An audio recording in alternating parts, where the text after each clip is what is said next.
Hi friends, Jagannath స్వామి పండుగ వచ్చిందంటే అందరికీ గుర్తొచ్చేది కొబ్బరి రొట్టె. జగన్నాథ స్వామి రథం కదిలిన తర్వాత స్వామివారికి అయితే కొబ్బరికాయలు అయితే కొడతారు. ఆ కొబ్బరికాయలు తీసుకొచ్చి ఆ కొబ్బరి కూరతోని ఇలా కొబ్బరి రొట్టె అయితే కాల్చుకోవడం ఆనవాయితీ.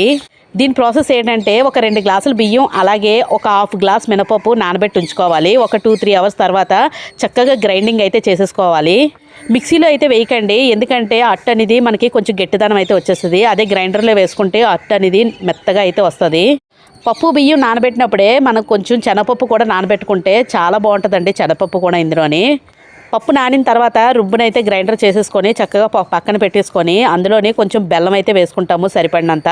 అలాగే అందులోని శనగపప్పు నానబెట్టాం కదండి, అది కూడా వేసుకొని ఈ కొబ్బరికూరు తురుము అయితే చేసుకొని మొత్తం కలిపేసుకుంటాము. చిన్న సాల్ట్ కూడా వేసుకోవాలి. అంతా బాగా కలిసిన తర్వాత ఇలాగా రొట్టెలాగా అయితే కాల్చుకుంటాము. లావుగానే కాల్చుకోవాలండి, అప్పుడే టేస్ట్గా ఉంటుంది. చూసారు కదా, ఎమ్మి కొబ్బరి రొట్టి మా ఇంట్లో అయితే రెడీ అయిపోయింది. మరి మీరు చేసుకున్నారా? అనకాపల్లి జగన్నాథ స్వామి రథం అయితే కదిలింది. ఆ రథం వెళ్ళిన వీడియో అయితే నేను కిందని పూర్ణిమ ఫ్యామిలీ ఛానల్ నేమ్ కింద లింక్ చేస్తాను, చూసేయండి.